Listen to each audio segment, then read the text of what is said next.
మోహన్ రెడ్డి బలహీన వర్గాలకి తెలుగుదేశం పార్టీకి దూరం చేయడం నీ తరం, నీ తండ్రి తరం, నీ తాతరం కాదు అని చెప్పి మీ అందరికీ తెలియజేస్తున్నాను.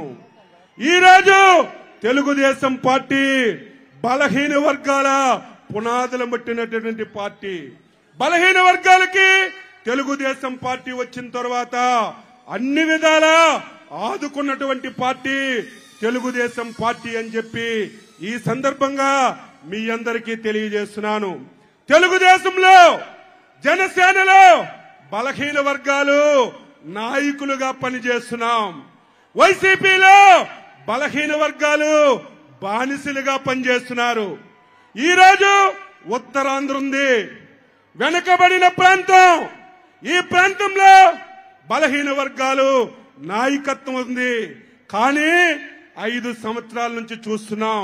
ఈ 3 జిల్లాలు వైఎస్ జగన్మోహన్ రెడ్డి, విజయసాయి రెడ్డికి, సుబ్బారెడ్డికి ఈ 3 జిల్లాలు రాసి పెట్టేశారు.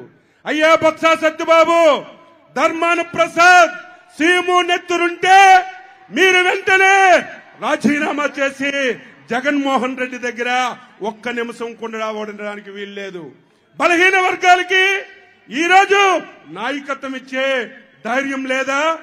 ఈ రోజు ఈ రాష్ట్రాన్ని జగన్మోహన్ రెడ్డి 5 సంవత్సరాలుగా మొత్తం దోపిడీ చేశాడు. రాష్ట్రాన్ని సర్వనాశనం చేశాడు. ఉత్తరాంధ్రని దోచుకున్నాడు.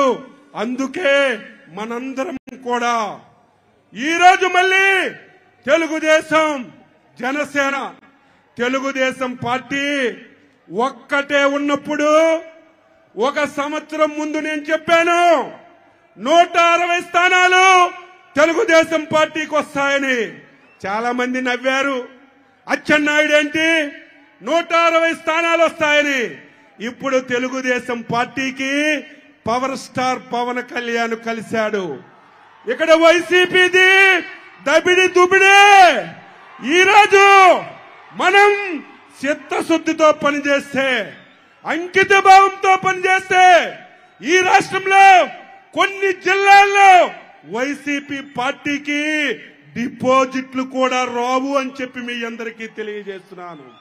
ఆ రకంగా మనందరం పనిచేద్దామని గ్రామ స్థాయి నుంచి రాష్ట్ర స్థాయి వరకు ఎక్కడ కూడా మన మధ్య చిన్న విభేదం ఉండడానికి వీల్లేదు.